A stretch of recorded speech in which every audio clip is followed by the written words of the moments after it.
Hola, bienvenidos una vez más a nuestro estudio de Semillas en Casa. El día de hoy tenemos la lección número 15 en nuestro estudio del libro de Daniel. En esta ocasión estudiaremos el capítulo 10. El versículo clave de la lección del día de hoy es el versículo 12. Y este versículo dice: Entonces dijo, no tengas miedo, Daniel. Desde el primer día que comenzaste a orar para recibir entendimiento y a humillarte delante de tu Dios, tu petición fue escuchada en el cielo. He venido en respuesta a tu oración. El objetivo principal de la lección del día de hoy es comprender que Dios gobierna tanto el mundo visible como el espiritual y que responde a la oración en medio del conflicto. El capítulo 10 del libro de Daniel nos abre una cortina hacia la realidad del mundo invisible que está detrás de todos los acontecimientos humanos. Este capítulo es una preparación para las profecías que continúan. Lo que vamos a encontrar en esta última sección del libro de Daniel, capítulo 10, 11 y 12, es un solo momento en la vida de Daniel y esta revelación que se distribuye en estos tres capítulos. Por lo tanto, este capítulo es la antesala para lo que será la explicación de la visión que corresponde al capítulo 11 y luego las instrucciones finales que están en el capítulo 12. Pero también, además de ser una introducción a esta profecía, a esta visión, es una revelación profunda sobre la guerra espiritual, sobre la soberanía de Dios y también sobre el poder de la oración. Acá se nos presenta a un Daniel debilitado por el ayuno, pero también fortalecido por la gracia divina, en medio de un conflicto que es invisible. Podemos estar seguros que es Dios quien gobierna, incluso en lo oculto, y que nuestras oraciones son escuchadas, aunque no reciban una respuesta inmediata. En esta ocasión, nuestro desarrollo va a estar separado en 6 puntos, 5 de ellos de desarrollo propiamente, y el último punto, el sexto punto, de conclusiones finales, para luego pasar a nuestra sección de preguntas de aplicación personal y para estudios en casa. El punto número 1 de desarrollo es el contexto histórico y la oración del profeta Daniel. Para esto vamos a considerar los versículos 1 al 3. En estos versículos, en este pasaje, sobre todo en el versículo 1, se indica que esta visión ocurrió en el año 536 a.C. Esto es 2 años después de que Ciro permitiera al primer grupo de judíos regresar a Jerusalén. Esto lo puedes también encontrar en Esdras capítulo 1. Muchos de los judíos exiliados en Babilonia no regresaron a Jerusalén, lo cual puede haber entristecido al profeta. Bueno, en este contexto de transición y también de tensión, Dios le da una visión a Daniel, una revelación importantísima. Este versículo, el primer versículo, nos enseña que Dios sigue obrando en medio de la historia. Y también podemos leer elementos importantes como por ejemplo que es una visión sobre tiempos de guerra y de grandes privaciones. Esto significa, y como Daniel ve esta visión hacia el futuro y entiende que se trata de un tiempo futuro, entonces estos tiempos de guerra y de grandes privaciones son un indicativo también de que el pueblo de Dios sigue enfrentando oposición aún después del término del exilio, de estos 70 años de exilio en Babilonia. Y observa esto, que es interesante, y es que Dios no oculta esta realidad al profeta Daniel y la revela a su siervo.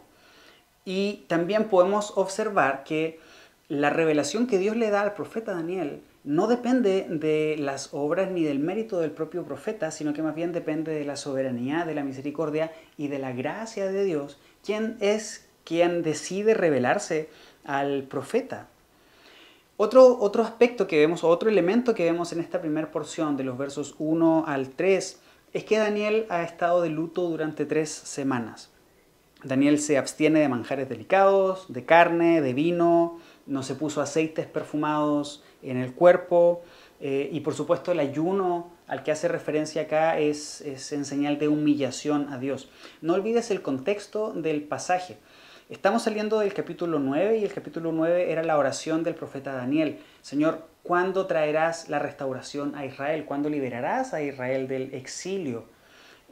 Y sabemos que ese exilio se completó a los 70 años para que el pueblo regresara en 3 grupos distintos a Jerusalén. Bueno, en este momento del capítulo 10, el primer grupo ya ha regresado. Por lo tanto, este es el contexto de nuestro estudio. Ahora, este ayuno y este luto de Daniel no está especificado en el texto, pero podemos sugerir varias posibilidades. Una de ellas es la que te decía al comienzo de este punto, ¿no? No todos los judíos regresaron no todos los judíos fueron repatriados, fue un primer grupo quien salió. Por lo tanto, Daniel puede estar entristecido por los que no pudieron salir. Por otro lado, otra posibilidad del luto de Daniel se debe a que el primer grupo de judíos que salió hacia Jerusalén bajo Zorobabel, como lo encuentras en Esdras, fue un grupo que recibió mucha oposición. Por lo tanto, Daniel puede estar de luto y en humillación y en oración a Dios, pidiendo también por este grupo que acaba de salir. Otra posibilidad puede ser también la fecha en la que se nos menciona que ocurre esta visión. ¿Por qué? Porque en esta fecha es en la que se celebra la Pascua, esa conmemoración de la salida del pueblo de Israel desde Egipto. Daniel no ha podido celebrar la Pascua como corresponde y ahora hay un grupo de judíos que ya regresó a Jerusalén y Daniel está todavía en Babilonia. Por lo tanto, puede haber también una sensación de añoranza, una sensación de luto precisamente por esta ocasión, no poder celebrar la Pascua, y él también está en territorio babilonio. De hecho, nada más como paréntesis, creo que sería interesante intentar, nunca lo vamos a poder, pero intentar ponernos en los zapatos del profeta Daniel en este sentido. ¿En cuál? Daniel llegó a Babilonia cuando tenía aproximadamente 14 años. Y en este momento Daniel es un hombre mayor, es un anciano de más de 80 años. El primer grupo ya regresó, es decir, el exilio que él vio iniciar con sus propios ojos y del cual él fue partícipe también, está concluyendo y él está viendo con sus propios ojos esta conclusión. Entonces, podemos suponer que hay mucha alegría en su corazón, pero que al mismo tiempo puede haber luto. ¿Por qué? Porque él sigue estando en Babilonia. Entonces, si hacemos este ejercicio de ponernos en los zapatos del profeta Daniel, ¿cómo nos hubiéramos sentido nosotros al pasar la mayor parte de nuestra vida, casi toda nuestra vida en el exilio, que el exilio termine y no poder regresar a nuestra patria? Bueno, el texto entonces no nos explica el luto de Daniel, pero por el contexto podemos asumir que se trata de Daniel pidiendo sabiduría, Daniel pidiendo entendimiento por la visión que se le había dado en el capítulo 9, pero también por todo lo que está ocurriendo con el regreso de los judíos repatriados a Jerusalén. Y observa que la oración es un medio de gracia dado por Dios. Daniel hace uso de este medio de gracia para acercarse al Señor.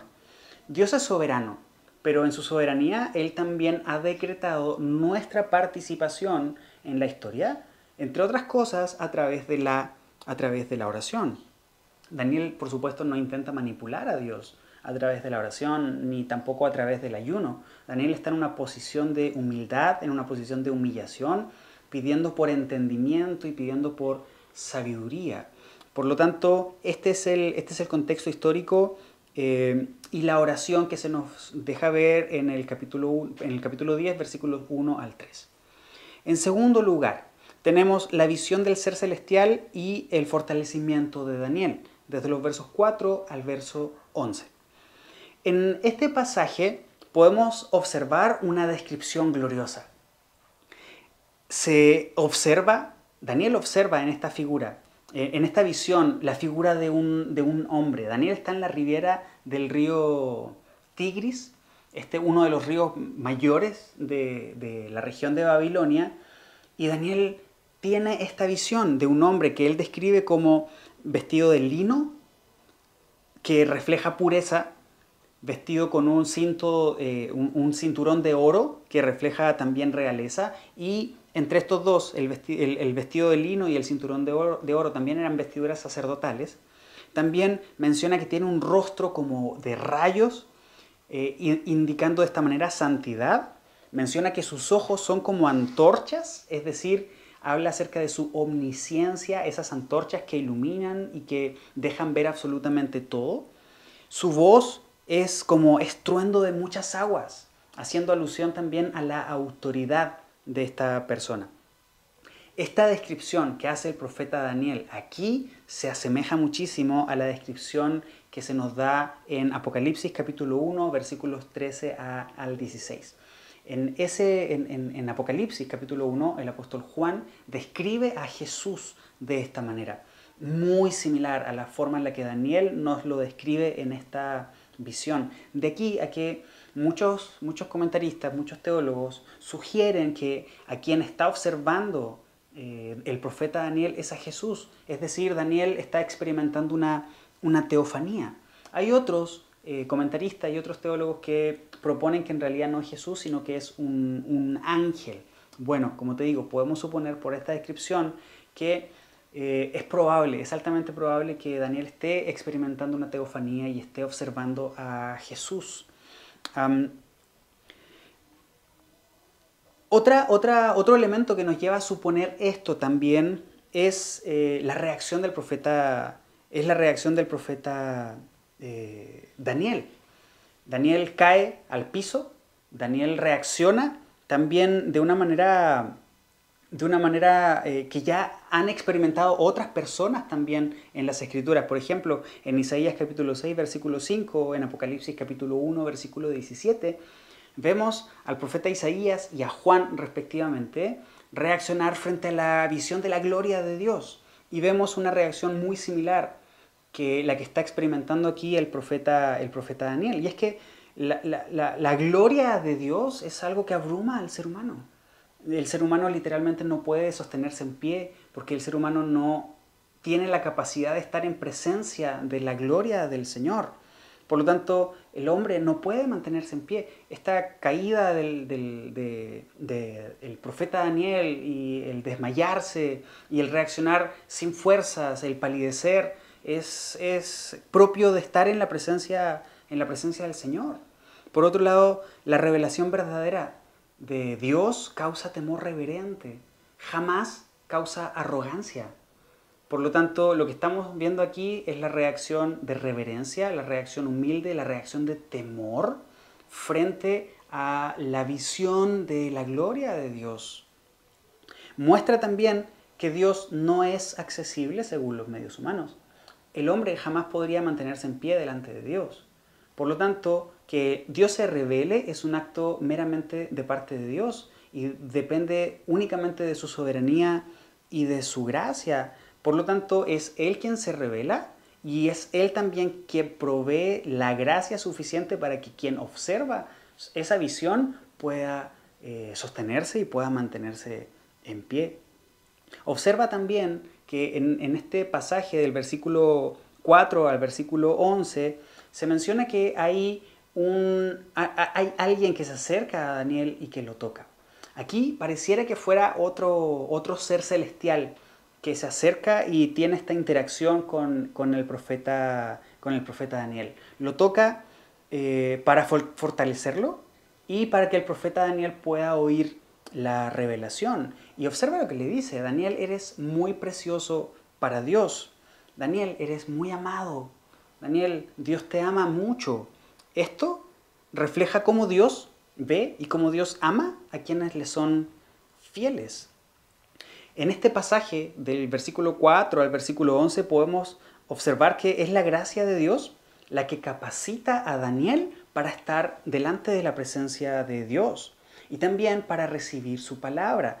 Si quieres profundizar en esto, puedes ir a 2 Corintios capítulo 3, versículo 5. Por otro lado, aquí también se manifiesta la gracia de Dios en que Daniel no es amado por su perfección, sino por elección divina, como lo puedes leer en Efesios capítulo 1, versículos 4 y 5. Observa también aquí que el contacto con lo divino no destruye al creyente, porque Dios en su misericordia es quien lo sostiene.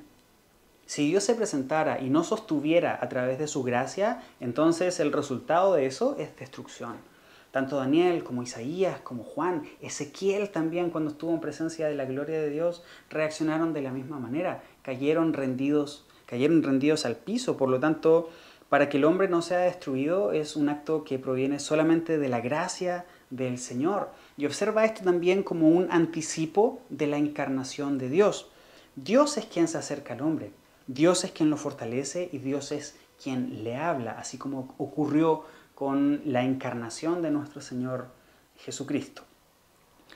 En tercer lugar, tenemos el conflicto espiritual invisible, desde el verso 12 hasta el verso 14. Aquí hay varios elementos importantes. Uno de ellos es que la oración del profeta Daniel fue escuchada desde el primer día en que el profeta Daniel empezó a orar. Y aquí hay una demora en la respuesta de Dios al profeta, demora entre comillas. Y que esta demora entre comillas se debió a un conflicto espiritual que Daniel no conocía, pero que cuando llega este mensajero celestial se lo hace saber. Se menciona en este pasaje del verso 12 al 14 a una serie de príncipes celestiales.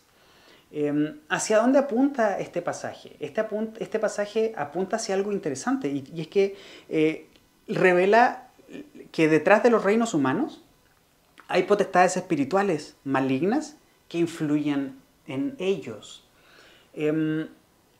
Aquí hay algo interesante en lo que debemos profundizar y es en la relación que existe entre el mundo espiritual y el mundo natural, para no irnos a ningún extremo. Creer que todo lo que pasa en lo natural, en el mundo físico que tú y yo podemos ver, podemos tocar, no tiene ninguna relación con el mundo espiritual, es un extremo y no está bien. Por otro lado, pensar que todo lo que pasa en el mundo es 100% espiritual y se debe únicamente a la acción de poderes malignos, también es un extremo que no es correcto. ¿A qué quiero llegar? Existe una relación íntima entre el mundo espiritual y el mundo físico. Uno es la expresión del otro y lo que sucede en uno afecta al otro. Eso es lo que podemos ver acá. ¿Por qué Daniel no pudo recibir la respuesta de parte de Dios? Porque había un poder demoníaco que estaba impidiendo que Daniel recibiera la respuesta. Pero aquí se da algo interesante porque esta oposición satánica a la respuesta de Dios hacia Daniel nos pudiera llegar a hacer suponer de que este conflicto espiritual que hay se da en términos parejos. Es decir, los contrincantes, en este caso todos los poderes de Dios respecto a todos los poderes de Satanás, pareciera que estuvieran en el mismo plano o en la misma capacidad. Y eso no es así, bajo ninguna circunstancia. Dios es todopoderoso y Dios es soberano. Dios es quien controla, Dios es quien decide. Y en su soberanía, Dios le permite a Satanás también actuar de ciertas maneras, en ciertos momentos y con ciertas personas bajo ciertas circunstancias. Pero todo depende de la acción de Dios. Por ejemplo, en Job, capítulo 1, versículo 12, o en Marcos, capítulo 5, versículo 13, podemos observar esta realidad. Los espíritus demoníacos, todo el mundo espiritual maligno se mueve solamente bajo el permiso de Dios. Si Dios no lo permite, ellos no pueden actuar. Eso significa que si hay actuación de todo el mundo espiritual maligno, es porque Dios en su soberanía lo ha permitido. De esta manera, este espíritu que estaba impidiendo, este espíritu príncipe, que estaba impidiendo que el mensaje llegara hacia Daniel, estaba actuando también con permiso y autorización de Dios.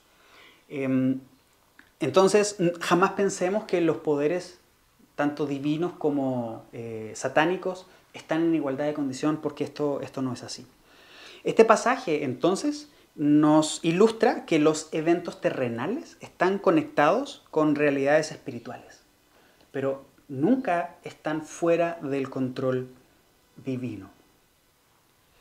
En cuarto lugar, tenemos la debilidad humana frente a la gracia de Dios. Versículos 15 al 19. Daniel en este punto cae postrado otra vez, mudo y sin fuerza. En este pasaje, esta ocasión es la tercera vez que necesita ser tocado y fortalecido. Que se repita esto por tercera vez hace más evidente el punto que te comentaba hace un rato. Nadie puede estar en presencia de Dios y continuar como si nada. La gloria de Dios es abrumadora para el hombre pecador. Por lo tanto, esta realidad la está experimentando el profeta Daniel. Pero también observamos la repetida intervención del ser celestial, también animando al profeta Daniel, dándole fuerza. Y esto, por supuesto, muestra la paciencia, muestra la compasión de Dios también. Por supuesto, no nos exige algo que no podamos soportar, pero no podemos soportarlo en nuestras fuerzas, sino que sí podemos soportarlo por la gracia que Él nos da para poder soportarlo. En esta sección de los versos 15 al 19 también se repite el no temas. Y esto es típico en la forma en la que Dios habla a sus siervos cuando Él se revela. Y es que una de las cosas inherentes a la revelación de Dios es el temor en el hombre, al observar la gloria de Dios. Por lo tanto, no temas. Puedes ir a Génesis 15.1 o a Lucas 1.30. Esta experiencia del profeta Daniel es un ejemplo de la realidad que tú y yo vivimos y que es una expresión que se conoce como sola gracia o solo por gracia. Toda la comunión con Dios y toda la fuerza para servirle a Él proviene únicamente de la gracia de Dios. Por lo tanto, lo que Daniel está experimentando aquí, la renovación de su fuerza, el poder ponerse en pie, el poder hablar, se da como una consecuencia del toque divino. Si no fuera por ese toque divino, Daniel no podría renovar sus fuerzas, Daniel no podría hablar, Daniel no podría entender. Por lo tanto, esto revela este principio.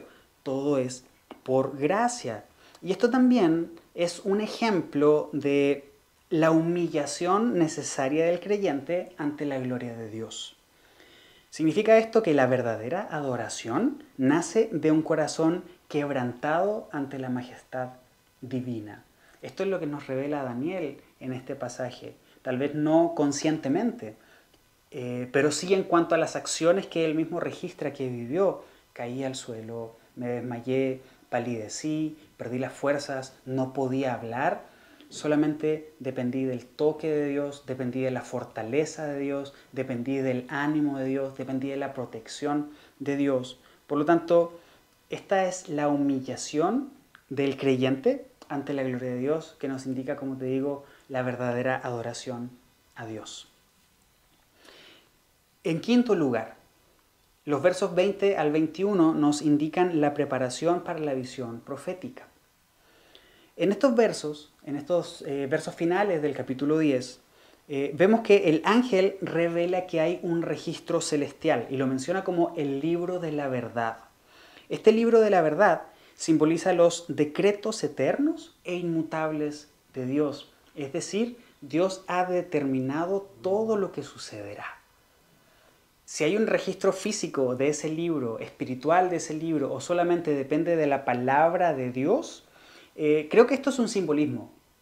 Creo que esto es un simbolismo de que Dios en su soberanía decreta, y lo que Él decreta lo cumple. Y lo que Él decreta es inmutable, es decir, no cambia.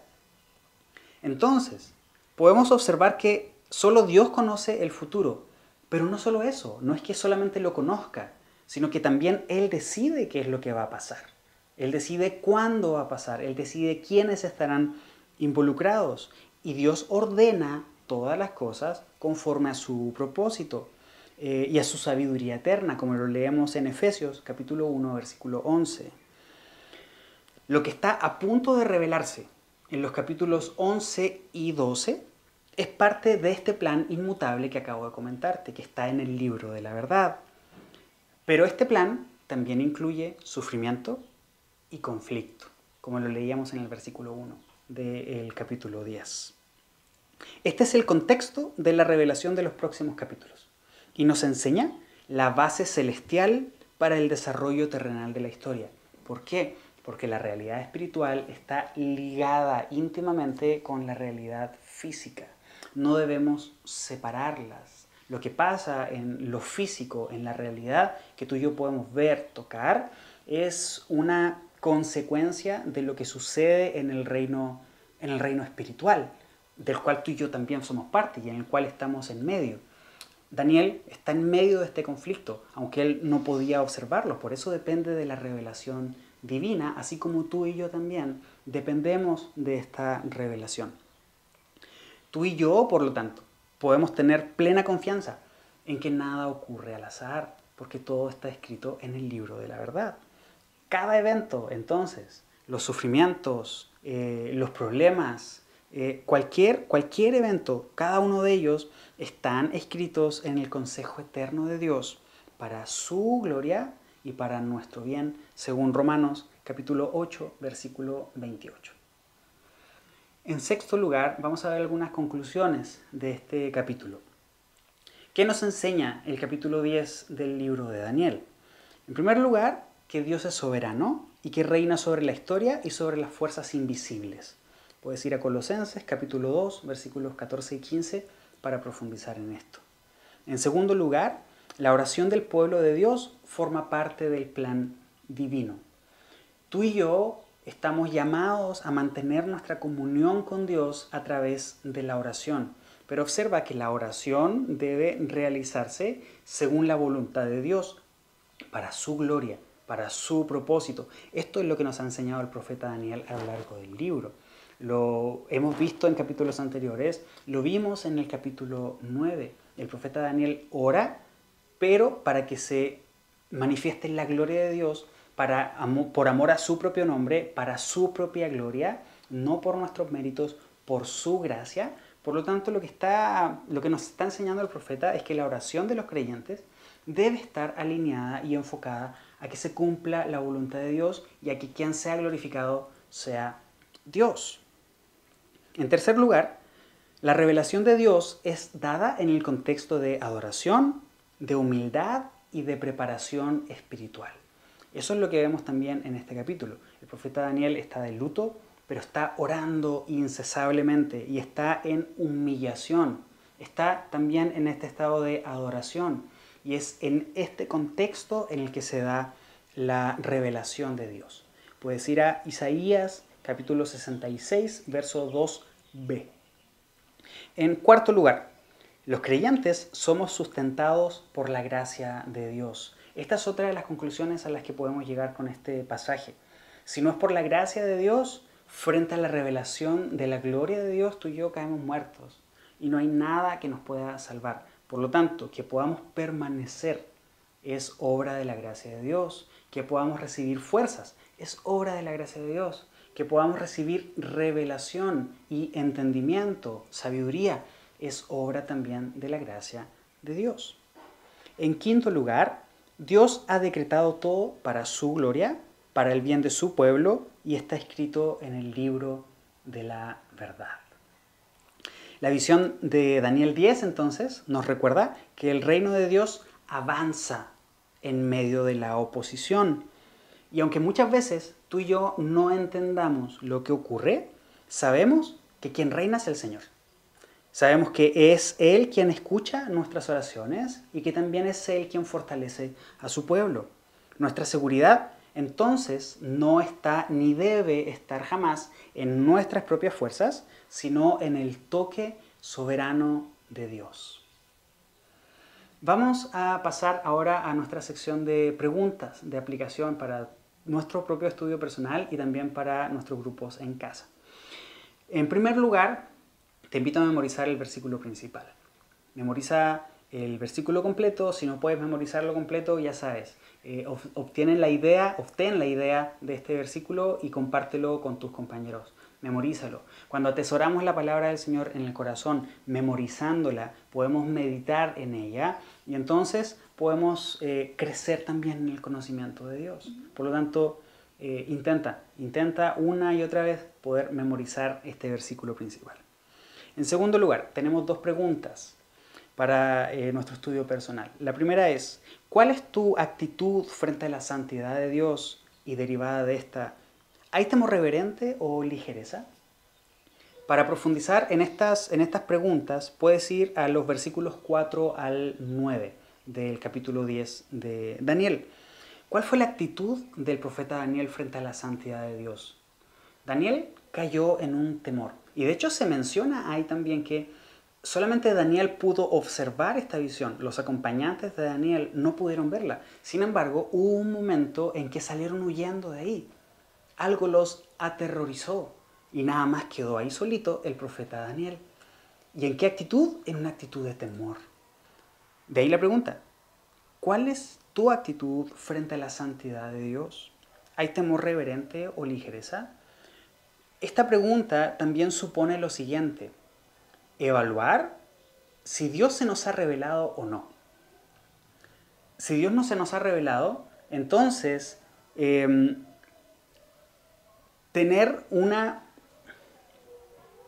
actitud frente a la santidad de Dios resulta un tanto difícil. ¿Por qué? Porque si Dios no nos ha revelado eso, entonces, ¿cómo pudiéramos responder a esta pregunta? Entonces, puedes considerar esta pregunta desde muchas perspectivas para poder llegar a tu propia conclusión. ¿Conocemos a Dios nada más por lo que leemos en su palabra y ya? ¿O hemos tenido un encuentro real con Dios? Si es así, entonces Dios nos ha revelado también su santidad, que ha dejado al descubierto nuestra pecaminosidad. Si es así, ¿cuál ha sido nuestra reacción? En tercer lugar, la pregunta para tu estudio personal es la siguiente. ¿Eres consciente de que tus oraciones participan en una guerra espiritual? Puedes ir a los versículos 12 y 14. Como lo comenté en su momento, quisiera que abordáramos esta pregunta y te animo a hacerlo desde una perspectiva balanceada. ¿En qué sentido? Los extremos nunca son buenos. Siempre necesitamos tener una perspectiva balanceada. Y en este sentido, la guerra espiritual se trata de que no tenemos lucha contra sangre ni carne, sino que contra potestades, contra espíritus malignos que están en el aire, contra huestes celestiales. En ese sentido, nosotros como creyentes no luchamos contra hombres, sino que tenemos una lucha en el ámbito espiritual. Ahora, ¿estamos llamados a tener esa lucha? Sí, pero no a sobreespiritualizar esta realidad. ¿En qué sentido? No se trata de que estemos viendo ataques satánicos en todos lados o que estemos viendo demonios en todas partes. Muchas veces, si tú y yo nos caemos porque nos tropezamos, es simplemente porque no nos dimos cuenta por dónde íbamos caminando. Entonces, no culpemos en ese sentido al mundo espiritual de todo lo que ocurre, pero sí debemos ser conscientes de que estamos en medio de un conflicto.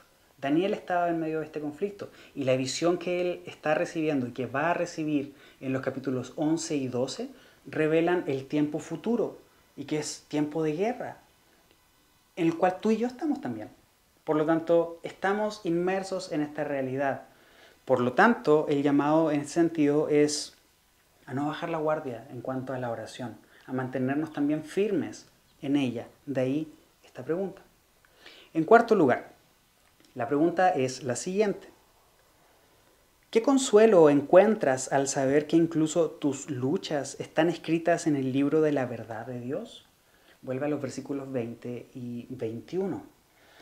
Si sabemos que Dios controla la historia, que Él la decide, que Él la ha decretado y que todo está en este libro de la verdad, esto significa que no hay nada que se le escape a Dios. Desde lo más grande, que son el movimiento de las naciones. De hecho, este pasaje termina hablando del espíritu príncipe de los medo-persas y también que después vendrá el espíritu príncipe de los griegos, haciendo alusión a este recambio de imperio, ¿no? Del cual ya hemos hablado y que continuaremos hablando en los siguientes capítulos. Dios está a cargo de esto, por supuesto que sí, Él controla todos los eventos a un nivel global, pero también a un nivel particular, es decir, en tu vida y en la mía. Desde esa perspectiva, incluso nuestras luchas están escritas en el libro de la verdad de Dios. Bueno, ¿qué consuelo encontramos tú y yo al saber esto? Por ejemplo, podemos alegrarnos de que lo que estamos viviendo Dios ya lo sabe y Dios lo ha permitido. y que Dios también conoce el transcurso del futuro y que Dios no nos va a abandonar, que Dios no nos va a dejar solos, que Dios es fiel para estar también con nosotros y que depende de nosotros también el acercarnos a Él en humildad, en humillación, en adoración y en reverencia frente a su santidad. Entonces, ¿cómo te sientes al respecto? ¿Encontramos algún consuelo en esta realidad? En último lugar, ¿estás tratando de seguir a Dios en tus propias fuerzas o dependes de su toque diario? Vuelve a los versos 15 al 19. El profeta Daniel cayó al suelo. Por sus propias capacidades, él no podría ponerse en pie. Necesitaba el toque de Dios para renovar sus fuerzas, para poder hablar, para poder entender, para poder recibir esa sabiduría. Por lo tanto, ¿estamos nosotros tratando de luchar y avanzar en nuestras propias fuerzas, otra vez volver a ponernos de pie, o estamos esperando el toque diario de Dios? Estamos dependiendo de ese toque diario de Dios. Esto, por supuesto, habla de entrega respecto de autosuficiencia, habla de humildad respecto de orgullo. Entonces, ¿cómo tú y yo nos evaluamos en este sentido? Estamos llegando al final de nuestro estudio número 15. Quisiera invitarte a considerar este pasaje desde la perspectiva en que lo estudiamos. Dios sigue siendo soberano, Dios gobierna el mundo invisible y el mundo visible, y que Dios responde a nuestras oraciones. Por lo tanto, todo lo que observamos acá nos deja ver muchas realidades, nos deja ver muchos elementos que son importantes, pero el punto central sigue siendo ese. Dios decide qué hacer, cuándo hacer, cómo hacerlo y con quién hacerlo.